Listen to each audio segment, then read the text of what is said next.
खातून कभी भी अपना रिश्ता खुद मुंतखब नहीं करती। रिश्ता आता है मर्द की तरफ से, रिश्ता आता है मर्द की तरफ से। औरत की तरफ से रिश्ता जाना हमारे मुआशरे का हिस्सा नहीं है, क्योंकि खुदा ने औरत को बनाया हया और हिजाब के पैकर के अंदर, और मर्द को बनाया है हिजाब और हया के उन्वान से हटकर कि वो रिश्ता भेज सकता है। अजीब बात है, कसम बखुदा अगर खत्म ये मर्तबत खुद रिश्ता भेजते तो तारीख का मौरिख लिखता कि दौलतमंद औरत को देखा तो रिश्ता भेज। शादी तो होती वही जो खुदा ने मुकद्दर की थी। आपकी की हो ना की हो, अपने हबीब की तो मुकद्दर की थी, जिससे खुदा फातिमा की माँ बनाने वाला था। उसका इंतखाब क्या लोगों पे छोड़ देता। सलवात पढ़े मोहम्मद वाले मोहम्मद। रिश्ता कौन भेजता है? लड़का भेजता है, लड़की रिश्ता नहीं भेजती अपना। लेकिन इस पूरे निजाम को खतीजा ताहिरा ने अपनी औरत के नाज होने को कुर्बान किया, ताकि खुदा के हबीब पे ये इल्जाम ना आए कि दौलत की मोहब्बत में रिश्ता भेजा था। खुदा के हबीब को लालच के उन्वान से बचाने के लिए औरत का नाज कुर्बान कर दिया, रिश्ता खुद भेजा। अल्लाह अकबर, ताकि जमाना पहचान ले कि मोहम्मद कौन है। खुद रिश्ता भेजा अपना। और खुदा ने ऐसा इस बात को अप्रिशिएट किया कि उसके बाद से इस्लाम का सारा निजाम बदल दिया। अब जितने सीगे पढ़े जाते हैं निकाह के, उन सारे सीगों में आगाज लड़की की तरफ से होता है। अनका तो वो कहता है कबिल तो। आगाज कहां से हो रहा है? लड़की के वकील की तरफ से। जब से खतीजा ताहिरा ने औरत के नाज को तोड़ के मोहम्मद की शान को बचाया, खुदा ने खतीजा ताहिरा की सुन्नत को इस्लाम का हिस्सा करार दे दिया। अब सारे निकाह होते रहेंगे। वो निकाह जब होता है तो आपको तो मालूम है ना, बीच में बैठा हुआ दूल्हा, इधर मौलाना इधर मौलाना, ना समझ में आती है अरबी, ना समझ में आता है इंशा का मतलब, खाली मालूम समझ में आता। सलवात पढ़े मोहम्मद वाले मोहम्मद। अल्लाह के रसूल रिश्ता भेजते, बात और होती। खतीजा ताहिरा ने रिश्ता भेजा, और क्या रिश्ता भेजा वो अपने मकाम पर है। रिश्ता क्यों भेजा? अगर बेखबर होती रिश्ता कभी न भेजती। वरका बिन नौफल से आप तक ये बात पहुंचाई जा चुकी थी कि आने वाला दौर खत्मिये मर्तबत का, नबूवत का ऐलान और पैगंबर की शान। कुछ ऐसी शफकत थी आपके मिजाज में कि जब अल्लाह के रसूल ने आपके कारोबार में, यूं समझ लीजिए, एक तरह की खिदमत अंजाम दी है कि माल को लेकर गए, बेच के वापिस आए। और चूंकि मुआहदे में शामिल नहीं था कि इन काम करने वालों को खाना भी दिया जाएगा। जब ये शाम से पलट के वापिस आए और हिसाब देने के लिए घर पहुंचे खतीजा ताहिरा के, तो खतीजा ताहिरा ने इनके आने से पहले अपने घर की मुलाजमाओं से खाना तैयार करवाया। बहुत गौर कीजिएगा। और जब खाना गरम गरम आपके लिए और गुलाम मुयसरा के लिए अल्लाह के रसूल की खिदमत में भिजवाया गया, तो आपने इरशाद फरमाया ये तो मुआहदे में शामिल नहीं था। अल्लाह अकबर।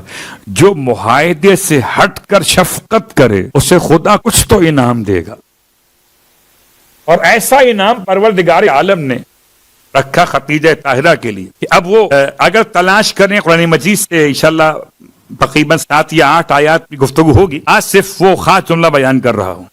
वो कौन सा खास जुमला? कि परवरदिगार आलम ने किसी के भी काम को अपना काम नहीं कहा, सिवाय 4 शख्सियत के। पूरा कुरान उठा के देखिए, पूरे कुरान में खुदा ने किसी के अमल को अपना अमल नहीं कहा। आदम का अमल आदम का है, खुदा का नहीं है।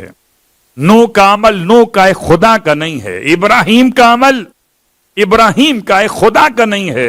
मूसा का अमल मूसा का है, खुदा का नहीं। ईसा का अमल ईसा का है, खुदा का नहीं। मगर 4 ऐसे हैं कि जिनके आमाल को खुदा ने अपना अमल कहा है। अल्लाह अकबर। बहुत बड़ा एक मकाम है इन 4 शख्सियत का।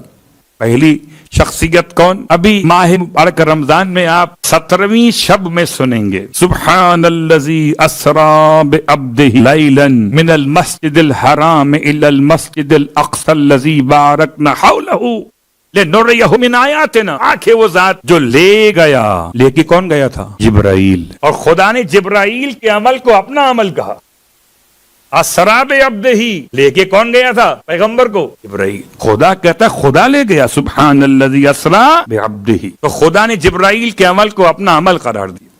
دوسری شخصیت جس کو خدا نے یہ مقام بخشا کہ اس کے عمل کو اپنا عمل قرار دیا، وما رمیت واذ رمیت ولکن اللہ رما، حبیبی کنکریاں آپ نے نہیں ماری ہیں، اللہ نے ماری ہیں، تو مارے محمد، اور اللہ کہے ہم نے ماری ہیں، تو کام محمد کا خدا اپنے آپ سے منسوب کرے تو یا یہ مقام حاصل ہوا فرشتوں کے سردار کو یا انبیاء کے سردار کو۔ اور دو شخصیات باقی اور ہیں سورہ مبارکہ والضحیٰ میں، الم یجد کا یتیمن فآویٰ، کیا اس نے آپ کو یتیم پا کر پناہ نہیں دی ہے؟ یتیمی میں پناہ ابو طالب دے، خدا کہے اس نے پناہ دی ہے۔ اور اس نے آپ کو غربت میں غریبی میں کیا مال عطا کر کے غنی نہیں کر دیا؟ مال ختیجہ دے، خدا کہے ہم نے دیا ہے۔